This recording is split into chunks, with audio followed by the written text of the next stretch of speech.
Les sikhot. Le Yartzeit de ton père. Oui, oui. Alors demain, si Dieu veut, c'est le Yartzeit de mon père.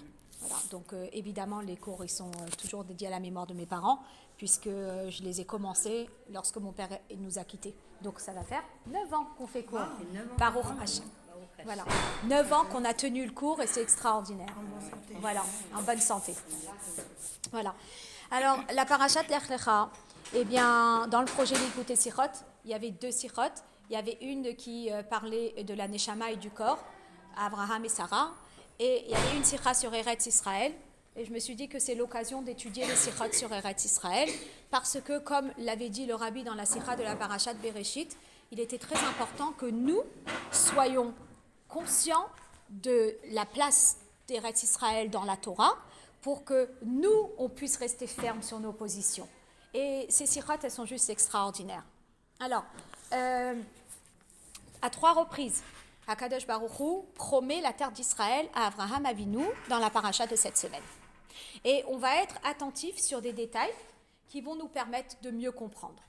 Dans le premier verset, il est écrit « Vayera Hashem el Avram », comme ça, sans qu'il n'y ait eu aucune introduction. Hachem dit à Abraham, les aracha eten et haaretz azot, je donnerai cette terre à tes enfants. Le terme employé, c'est donner, et c'est au futur, et c'est sans préparation préalable. Très bien. La deuxième fois où Hachem promet à Abraham, c'est lorsqu'Abraham se sépare de Lot, ils étaient en Égypte à cause de la famine. Ils sont sortis d'Égypte, ils se sont séparés à cause des serviteurs d'Abraham et des serviteurs de Lot qui se sont des bergers, pardon. Les bergers d'Abraham et les bergers de Lot qui se sont disputés, et donc ils se sont séparés. À la suite de cela, Dieu dit à Abraham, Ki et kol haaretz asher ata roé, toute la terre que tu vois, et nena, je vais te la donner. À nouveau, le terme la tête, donner, et à nouveau au futur. Ou les aracha et à ta descendance, ad olam, éternellement. C'est clair. C'est clair. Ah bah oui. Et après, à la suite de cela, Dieu veut faire ce qu'on appelle un système de chazaka, d'appartenance. Et une des façons d'acquérir quelque chose lorsque la chose ne bouge pas, si par exemple je vous dis, je vous offre mon téléphone, le fait que le téléphone soit là et que vous soyez là, il n'est pas encore à vous. Ce qui va permettre à ce qu'il soit à vous, c'est que moi je le soulève, vous le soulevez, et à ce moment-là, ça sera chazaka, ça sera une appartenance. Pour une terre, une des façons de faire chazaka, donc l'appartenance, c'est de marcher dessus. Donc, Hachem dit à Abraham, Koum, lève-toi, hitalech ba'aretz, parcours la terre, le orga ou le orba dans sa longueur et dans sa largeur, kilecha et nena, car c'est à toi que je la donne. Donc, les 2 premières fois où Abraham Avinu, il reçoit cette promesse de la terre d'Israël, c'était sans préparation, et on va voir, sans qu'il y ait une action de la part d'Abraham, sans qu'il y ait une discussion de la part d'Abraham, spontanément, Hachem dit à Abraham, cette terre est à toi. Le terme employé, c'est donner et au futur. Par contre, à arriver à la 3e fois, eh bien, entre la 2e et la 3e fois, où Hachem promet la terre, il y a eu ce fameux parcours de la terre. Donc, il y a eu cette notion d'acquisition. Et d'ailleurs, on le retrouve, parce que Hachem et Abraham ont une discussion. Et Hachem dit à Abraham que la tête lecha et haaretz azot l'erishta. Il dit à Abraham, je vais te donner cette terre en héritage. Le terme n'est plus la tête donnée, mais le terme est un héritage. Et Abraham pose une question à Hachem. Et il dit, c'est le chitat d'aujourd'hui, Bama eda ki irachena, d'où je sais qu'on va l'hériter. Il y a plusieurs façons de l'expliquer, mais une des façons que le rabbi va l'expliquer, c'est qu'il y a quand même eu une demande, entre guillemets, une petite faille, entre guillemets, de Emouna, où Abraham dit à Hachem, mais d'où je sais qu'on va l'hériter. Et là, Hachem dit, on va faire une alliance. Et là, il va y avoir Brit Ben Abetarim, la fameuse alliance que Dieu a faite, où Abraham, il a pris les animaux, il les a coupés en 2, il a marché à travers les animaux, entre les animaux, et il s'est endormi, et Hachem lui a promis.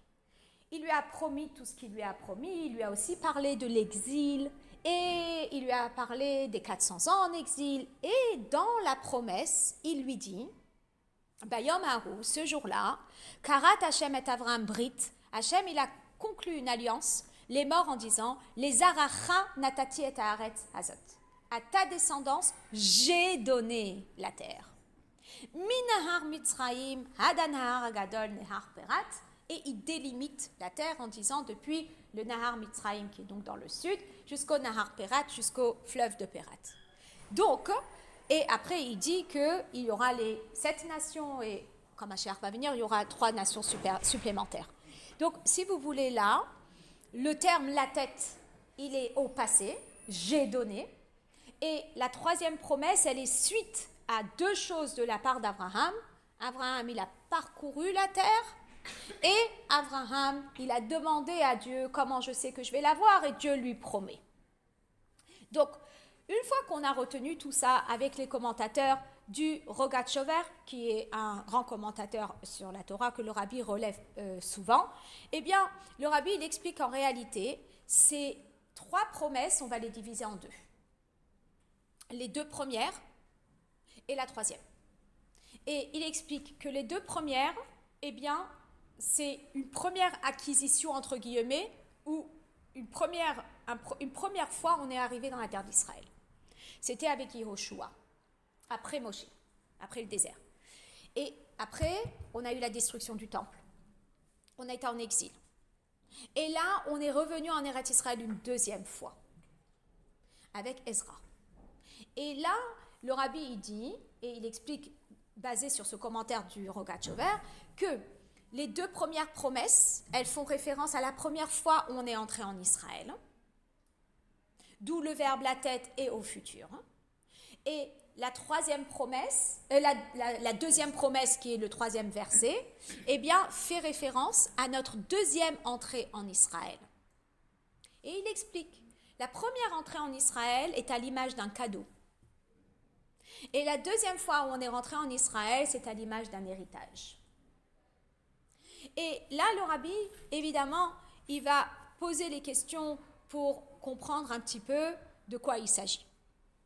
Alors, pour essayer de comprendre pourquoi c'est divisé comme ça, les promesses, pourquoi ça s'est fait en 2 temps, qu'est-ce qui s'est fait exactement en 2 temps, pourquoi un, c'est une conquête, l'autre, ça s'est fait différemment. Donc, qu'est-ce qui s'est passé exactement ces 2 fois où on est arrivé en Israël?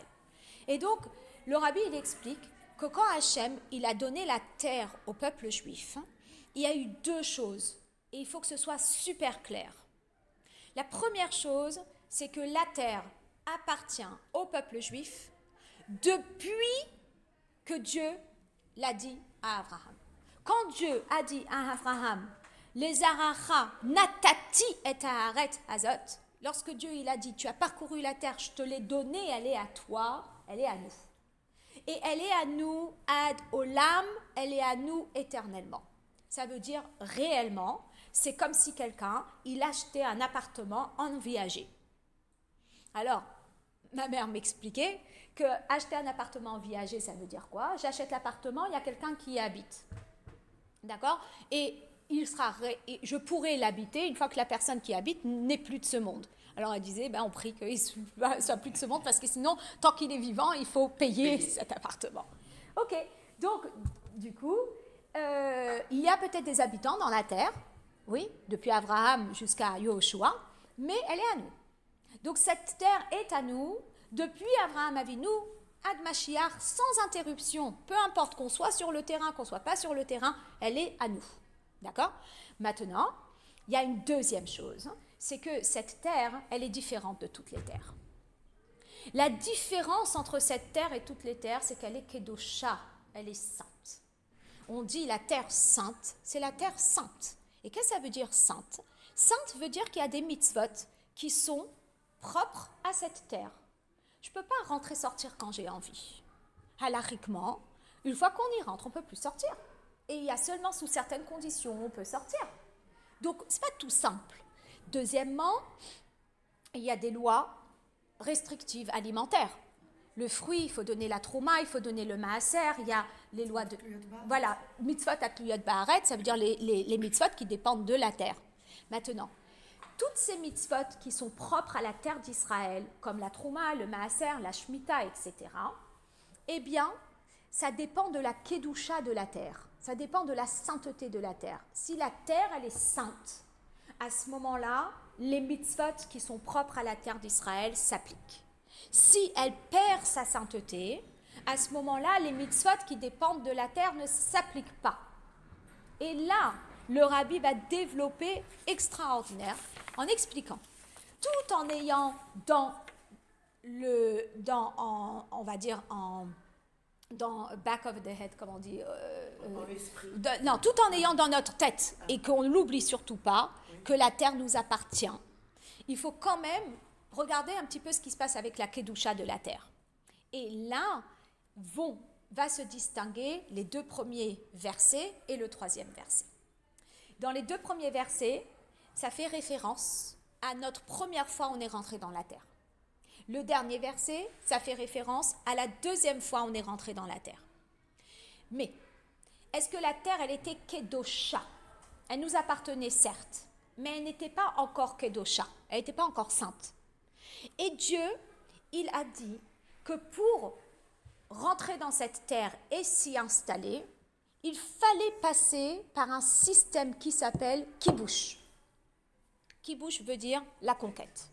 Il fallait passer par des guerres et il fallait passer par la conquête de la terre.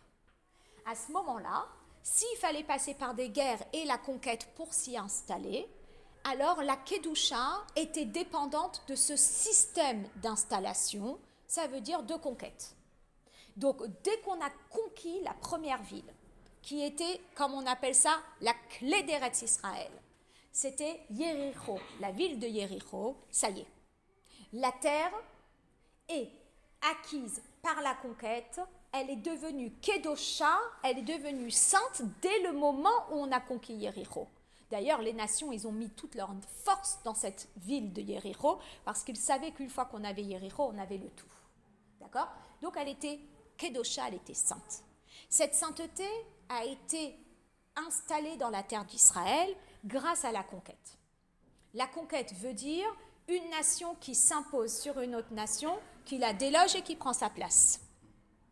Le jour où les nations sont arrivées, Babel, et nous ont conquis, et nous ont délogés, et nous ont emmenés en exil de Babel, la terre d'Israël a perdu sa Kedusha. Elle a perdu sa sainteté. Et tous les habitants qui ont peut-être encore vécu en Israël pendant les années de l'exil, ces 70 ans, eh bien, n'étaient plus restreints aux lois Atluyot Ba'aretz, aux lois qui dépendaient d'Eretz Israël. Il n'y avait plus la Trouma, il n'y avait plus le Maaser, il n'y avait plus tout ça. La terre d'Israël nous avait été donnée en cadeau par la conquête. Et donc, il y avait des conditions. Tu l'as eu par la conquête, la Kedusha s'est installée grâce à la conquête, un autre peuple est venu conquérir le pays, eh bien, la Kedusha a été perdue, comme un cadeau. Et j'ai donné l'exemple de la bibliothèque que vous avez fait en CM2. Vous avez fait un cadeau à vos élèves. Mais la promotion qui a reçu ce cadeau n'a pas gardé le cadeau pour lui et a dit, je le monte en 6e, je le monte en 5e, je le monte en 4e, je le monte en 3e. Ils ont laissé le cadeau quand ils ont terminé leur CM2. Et c'est la prochaine promo de CM2 qui a pris le cadeau. La notion du cadeau dans la Torah, c'est une notion qui peut s'interrompre. Voyez ? Par contre, la 2e fois on est rentré en Eretz Israël, on aurait pu conquérir. Mais Hachem, il a choisi qu'on utilise un autre chemin. Et quel est le chemin ? Chazaka. Pourquoi Chazaka ? Tu te rappelles qu'Abraham Avinu, il avait acquis la terre d'Israël en marchant dessus, Chazaka. Donc maintenant, c'est le moment de... Alors le mot en français, il m'échappe, mais on va le retrouver quand on a un téléphone. Et on le met en... la carte PIN, il faut l'activer. Donc, la terre nous appartenait, mais il fallait activer le système. Et là, la façon d'activer le système, c'est que Koresh, qui était le roi de Perse, il nous a dit « Allez en Israël, vous installer ». Il nous le donne comme ça, dans le sens qu'on n'a pas eu besoin de conquête. Et c'est comme ça que Dieu voulait qu'on rentre en Eretz Israël la deuxième fois. Il voulait qu'on rentre en Eretz Israël comme ça, où il y a quelqu'un qui va nous dire, vous pouvez aller rentrer à la maison, retourner en Eretz Israël. Même si c'est Là, oui. Et là, c'est ce qu'on appelle activer la notion de Chazaka qui avait été mise en place avec Abraham Avinu. Et là, à partir du moment où la Kedusha, elle s'est installée dans la terre par cette activation, eh bien, là, quand c'est Chazaka, Chazaka un jour, Chazaka toujours. Et donc, ça fait que la Kedusha un jour, la Kedusha toujours, et jusqu'aujourd'hui, même si on est en galoute, même si on est en exil, eh bien, la terre, elle est Kadosh, elle est sainte. Et donc, forcément, il y a Trouma, il y a Maaser, il y a toutes les lois des mitzvot qui dépendent de la terre. Et ça, c'est à l'image de quoi? C'est à l'image de Yerusha. C'est à l'image d'un héritage. Un héritage un jour, héritage toujours, dans le sens que le parent, eh bien, il quitte ce monde. C'est pas que ça change de propriété, rien du tout. L'enfant, il rentre dans les chaussures de son parent et il hérite de ce qu'appartenait à son père. Et ça, c'est ad olam. La notion d'héritage, c'est éternel. Et la preuve que cette terre, elle nous a toujours appartenu et qu'il y a toujours eu cette notion d'appartenance, c'est que lorsque les filles de Tselophrad, elles ont réclamé la part de leur père, qui ne leur était pas encore attribuée réellement que sur plan, entre guillemets, ils ont quand même acquis normalement un héritage. Il n'y a pas les choses sur plan en héritage. Mais ça veut dire que c'était réellement à nous. Ce qui est très beau, c'est que le rabbi, il explique ce concept. Pourquoi la première fois on rentre en Eretz Israël et il faut que ce soit des kibouches, il faut que ce soit par la conquête, par une force supérieure qui s'impose sur une force inférieure. Milmala le mata, du haut vers le bas. Le deuxième, eh bien, on est rentré en Eretz Israël, il fallait que ça vienne de nos propres forces. On arrive et on s'installe. D'accord? Pourquoi? Parce que le rabbi, il dit que l'état du peuple juif était, on va dire, comment on dit, parallèle, mais vous allez m'aider avec le mot, l'état du peuple juif, il était réellement relatif à la façon qu'on a conquis la terre. Quand on est arrivé en Eretz Israël, on était en état de tzaddik. Et le tzaddik, il apporte dans le monde. Le tzaddik, il infuse le monde. Le tzaddik, il inspire le monde. Mais vous savez ce qui se passe? Imaginez-vous, on a le moral un peu brisé, il y a quelqu'un qui arrive, qui nous fait un joli discours, il nous remonte le moral, il nous a inspirés. Mais une fois qu'il part, eh bien, je risque de retomber et d'avoir besoin d'une deuxième personne qui vienne me remonter le moral. Dans le sens que le tzaddik, il apporte au monde la lumière, le parfum, l'inspiration, la force, la spiritualité, etc., etc. La seule chose, c'est que c'est comme un cadeau, c'est quelque chose qui risque de ne pas tenir. Et c'est comme kibouche. C'est comme la notion de la conquête, où la conquête, c'est une force supérieure qui prend le pouvoir sur une force inférieure et qui déloge la force inférieure. Le tzaddik, il arrive avec tout son poids et il inspire ce qui est plus bas que lui. D'accord? Bien. C'est pour ça qu'à la fin, c'est pour ça que c'est pas tenu. Exilé, c'est qu'il y a une conquête de quelqu'un d'autre. Voilà, exactement. Et dès qu'il y a quelqu'un d'autre qui arrive, eh ben ça y est, ça retire le tout. Mais un petit peu dans le service de Dieu, c'est un peu la même chose. Quand une personne, elle est entièrement protégée de tout ce qui est mal, elle est dans le bien, elle est dans le bien, elle est dans le bien, elle est dans la Torah, elle est dans les mitzvot, elle est dans son petit cocon spirituel, c'est magnifique.